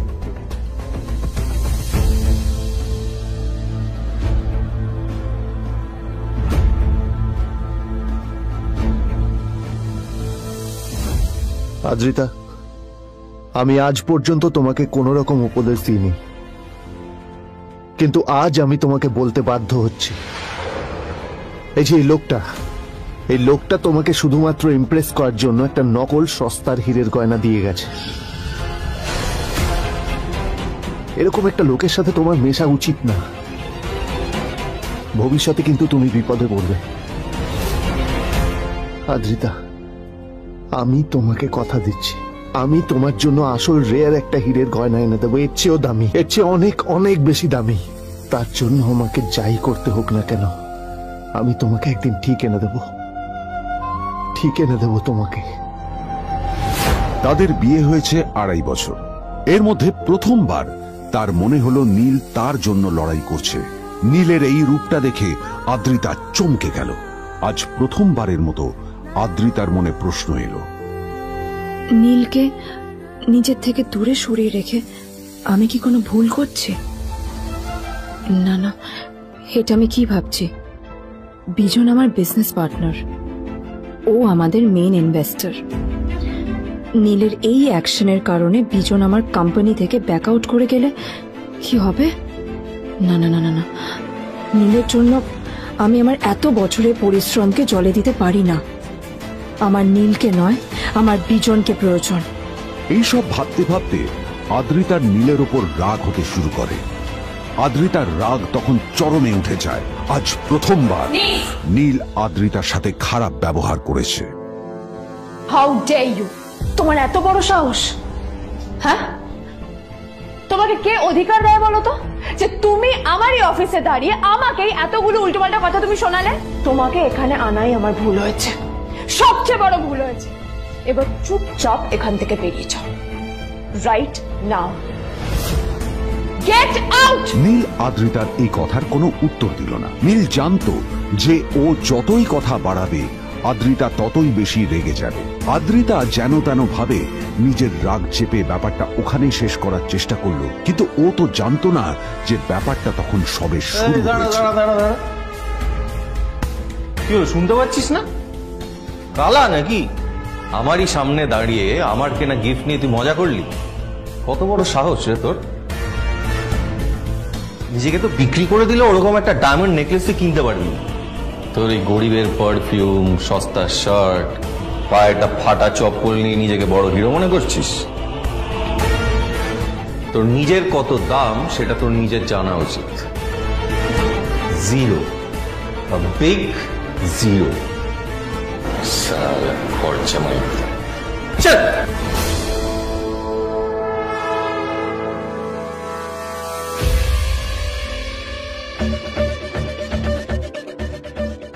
নীল তখনও ঝামেলা করার মেজাজ ছিল না, কিন্তু যখন কেউ অন্যের নীরবতা সুযোগ নিতে শুরু করে তখন কথা বলাটা প্রয়োজন। নীল আঙুল তুলে পেছনের দিকে ইশারা করে। প্রথম কথা, ওই যে ওখানে দাঁড়িয়ে আছে, ও আমার স্ত্রী।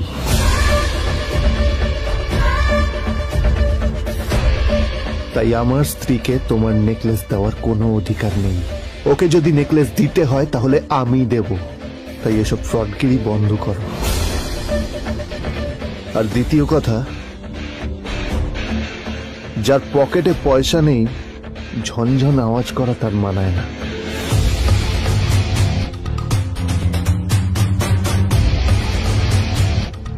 নীল বিজনকে তার সোয়াগ দেখিয়ে বেরিয়ে গেল।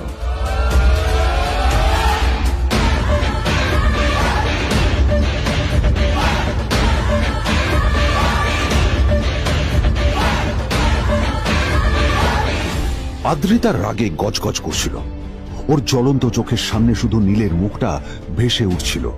ও যতই নীলের কথা ভাবছিল ততই ওর রাগ বেড়ে যাচ্ছিল। গত কয়েক মাস ধরে আদ্রিতার কোম্পানির অবস্থা একেবারেই ভালো ছিল না। আদ্রিতা তা সামলানোর আপ্রাণ চেষ্টা করছিল। কি যে করবেও সেইটাই বুঝে উঠতে পারছিল না। তারপর বিজনের সাথে ওর দেখা হলো, আর তখনই বিজনের সাথে ওর বন্ধুত্ব হলো। বিজন একটা খুব বড় পরিবারের সদস্য। আজ বিজন শুধুমাত্র আদ্রিতার কোম্পানির একজন বিজনেস পার্টনারই নয়, সাথে বড় ইনভেস্টরও। আর শুধুমাত্র বিজনের কারণেই আদ্রিতার কোম্পানি এখনো চলছে। এই কোম্পানির সমস্ত লস বিজনই বহন করে এবং আদ্রিতারও ওকে তাই খুব প্রয়োজন। বিজনের সাথে বন্ধুত্ব করা আদ্রিতার পক্ষে সহজ কাজ ছিল না। অনেক কাঠখড় পুড়িয়ে আদ্রিতা ওর কাছাকাছি এসেছিল। সবকিছু ঠিকঠাকই চলছিল, সবকিছুই আদ্রিতার প্ল্যান অনুযায়ী হচ্ছিল, কিন্তু নীল আজ এসে সবকিছু নষ্ট করে দিল। কি দরকার ছিল বুঝতে পারছি না। কি দরকার ছিল নীলের বিজনকে এতগুলো কথা শোনানোর? এবার বিজন আমাকে টাকা দেবে কিনা সেটাও জানি না, আমার কোম্পানিতে ইনভেস্ট করতে চাইবে কিনা সেটাও বুঝতে পারছি না। কি করব?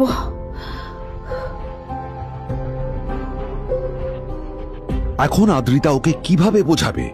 ভুল করে যদি বিজন ওর টাকা ফেরত চায় তবে আদ্রিতার কোম্পানি সেন কর্পোরেশন খুব বড় সমস্যায় পড়ে যাবে। তারপর কি হবে? সেন পরিবারের দেখভাল কে করবে? এইসব ভাবতে ভাবতে আদ্রিতা নিজের উপরেও রেগে গেল। আসলে দোষটা ওর নিজেরই। আদ্রিতা কেন নীলকে ওদের মাঝে আনতে গেল? নীলকে অফিসে নিয়ে আসারই বা কি দরকার ছিল? আর যদি সে নীলকে সাথে করে না আনতো তাহলে বিজন এখন ওর সাথেই বসে থাকতো।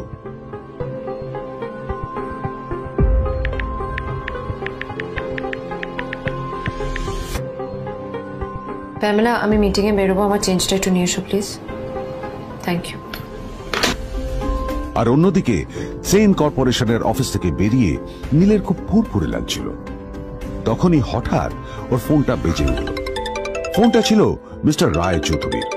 তিনি ছিলেন শহরের সব থেকে বড় বিজনেসম্যান। হ্যাঁ মিস্টার রায়চৌধুরী, আমি আপনাকেই ফোন করতে যাচ্ছিলাম। আমি একজন বিশেষ লোকের সাথে তোমার একটা মিটিং ফিক্স করেছি। ওর অ্যাড্রেস আমি তোমাকে টেক্সট করে দিয়েছি। আমি চাই তুমি ওই লোকটার সাথে মিট করো। ঠিক আছে, আমি যে কোনো কারোর সাথে দেখা করতে পারি, কিন্তু তার জন্য আপনাকে আমার দুটো শর্ত মানতে হবে। প্রথমটা, আমার জন্য একটা রেয়ার হীরের নেকলেস আপনাকে জোগাড় করে আনতে হবে। আর দ্বিতীয়টা, আমি আপনাকে টেক্সট করছি, এটাও কিন্তু একই রকম জরুরি। এই দুটো কাজ আপনাকে যত তাড়াতাড়ি সম্ভব করে ফেলতে হবে আমার জন্য, ঠিক আছে? তোমার অ্যাকাউন্টে কিছু টাকা পাঠিয়েছি, কিছু জামা কাপড় কেন, যাতে তুমি ভদ্র সমাজে আসার যোগ্য হও আর তোমাকে আমি স্বামীর পরিচয় দিতে লজ্জা না পাই। তোমার কারণে আমার পরিবার লজ্জা পাবে, আমি সেটা চাই না। যখনই দেখি তখনই তুমি ভিখিরির মতো ছেঁড়া ফাটা জামা কাপড় পরে থাকো। আসলে আদ্রিতার বাড়িতে আজ ফ্যামিলি ডিনার পার্টি ছিল, আর শেষবার নীলের জন্য ওকে অনেক ঝামেলা পোহাতে হয়েছিল। মেসেজ পড়ে নীল ফোনটা নিজের পকেটে রেখে রাস্তার ধারে গিয়ে একটা ট্যাক্সি থামানোর জন্য হাত বাড়িয়ে দিল। নীল ট্যাক্সি ধরে গোল্ডেন সিটি অ্যাভিনিউর দিকে বেরিয়ে পড়ল। গোল্ডেন সিটি অ্যাভিনিউ শুধু কলকাতারই নয়, এটা ছিল সারা পশ্চিমবঙ্গের সবচেয়ে বিলাসবহুল সোসাইটিগুলোর মধ্যে একটা। আসলে এই সেই জায়গা যেখানে মিস্টার রায়চৌধুরী আজ তার জন্য গোপন মিটিং ফিক্স করেছিলেন। কিন্তু নীল কার সাথে দেখা করতে যাচ্ছে এ সম্পর্কে ওর কোনো ধারণাই ছিল না। যখন নীল সেখানে পৌঁছল, ফুলভিলার বাগানে বসে থাকা লোকটিকে দেখে রাগে নীলের রক্ত ফুটতে শুরু করলো। নীল ওখানে না দাঁড়িয়ে বেরিয়ে গেল। তখনই হঠাৎ একটা মেসেজ এলো। আসলে আজ আদ্রিতার ফ্যামিলি গ্যাদারিং এ যাওয়ার আগে নীলকে ওর হাই স্কুলের রিইউনিয়নেও যেতে হতো। গ্র্যাজুয়েশনের পর এত বছরে এই প্রথম নীল তার কোন কলেজ বা স্কুলের রিইউনিয়নে যাচ্ছে। এতগুলো বছরে নীল তার কোনো বন্ধুর সাথেই দেখা করেনি। নীলের তার পুরনো সহপাঠীদের কথা মনে পড়তে লাগলো, যাদের সাথে ও স্কুলে মজা করত। আজ আবার ওদের সকলের সাথে নীলের দেখা হবে।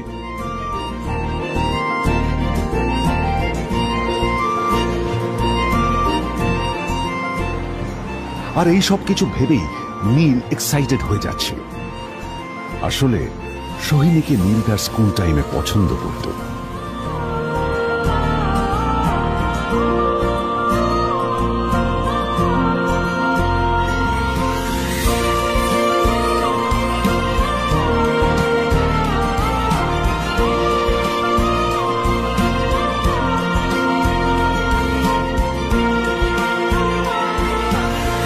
অন্যদিকে সেন কর্পোরেশনে ইনভেস্টরদের সঙ্গে আদ্রিতার মিটিং একেবারেই ভালো যায়নি।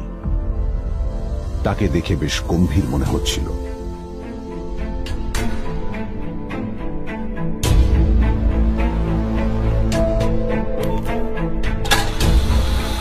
ভাই পৃথিবীতে এমন লোকও আছে, কি দেমাগ দেখলি? হ্যাঁ, কাজকর্ম তো কিছু করার নেই, আর কিছু করেও না। হ্যাঁ, শুধু চলে এসছে আমাদের ম্যাডামকে রাখাতে। এই 1 বছরে না কিচ্ছু বদলায়নি। আরে আমি তো ভেবেছিলাম যে এর সাথে ম্যাডামের আর কোনো সম্পর্কই নেই, কিন্তু না, এখন যা দেখছি উল্টে ম্যাডামের মাথায় উঠে নাচছে। আমার মাঝে মাঝে মনে হয় এদের দুজনের বিয়ে কিভাবে হলো।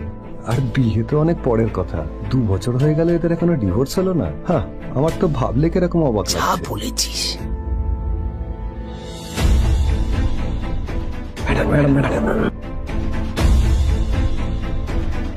অফিসে চলতে থাকা এইসব কথা শুনে আদ্রিতার আরো রাগ হলো। আদ্রিতা ক্যাবিনে যাওয়ার পরে রাগকে নিয়ন্ত্রণ করা ওর পক্ষে আরো কঠিন হয়ে গেল। ও তখন বুঝতেই পারছিল না যে ওর রাগ কিভাবে নিয়ন্ত্রণ করবে। আদ্রিতা এটাও ভাবছিল যে নীলের জন্য ওকে আর কত অপমানিত হতে হবে। এসব ভাবতে ভাবতেই আদ্রিতার চোখ গেল ওর বাবার ছবিটার দিকে।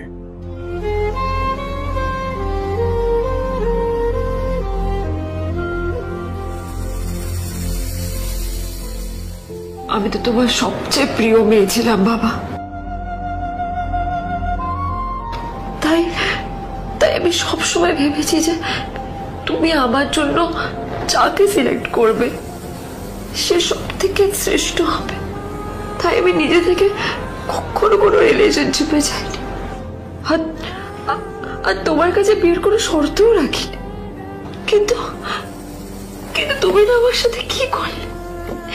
এই গাধাটার সাথে আমাকে বিয়ে দিলে। আমার জীবনটা নষ্ট হয়ে গেল, শেষ হয়ে গেল।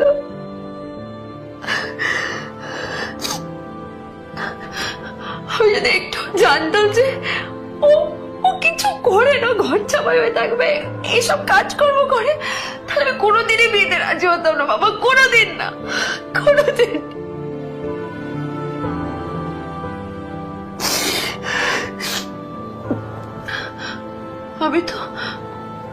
আমি তো সবসময় ভাবতাম যে বাবা মারা তাদের সন্তানের ভালো চায়, কল্যাণ চায়, তাদের জন্য চিন্তা করে।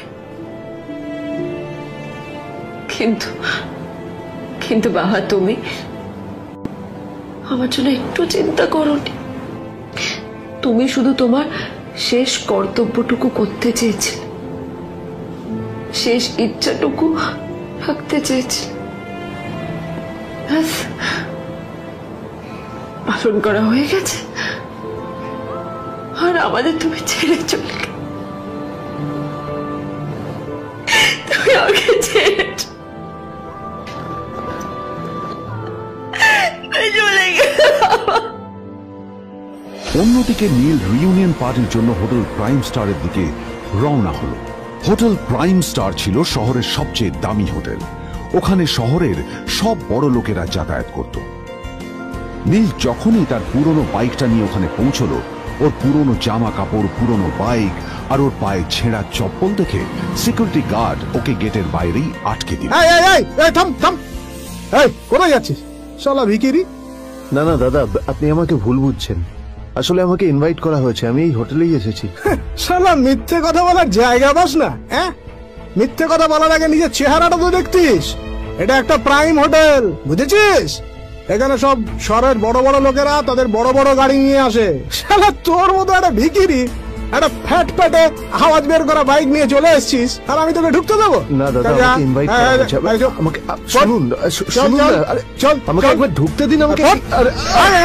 নীল পড়ে যেতেই একটা দামি গাড়ি ওখানে এসে দাঁড়ালো। এই গাড়িটি আর অন্য কারো নয়, হোটেল প্রাইমের মালিক মিস্টার খান্নার ছিল। কি হচ্ছে কি এটা? হোটেলের গেটের সামনে এসব ক্যাশ চলছে এখানে।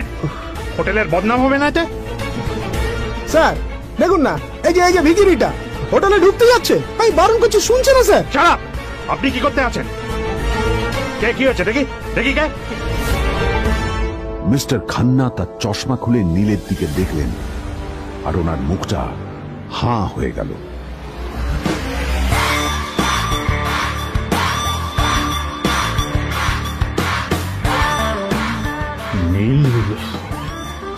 স্যার আপনি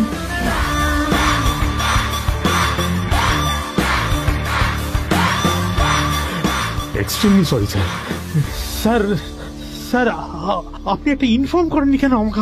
আপনি আসবেন জানলে তো আমি নিজে রিসিভ করতে আসতাম আপনাকে। ঠিক আছে, আপনি ব্যস্ত হবেন না প্লিজ। জানোইনি কে? নিজের বসকে এভাবে একজন ভিখারিকে হাতে পায়ে ধরতে দেখে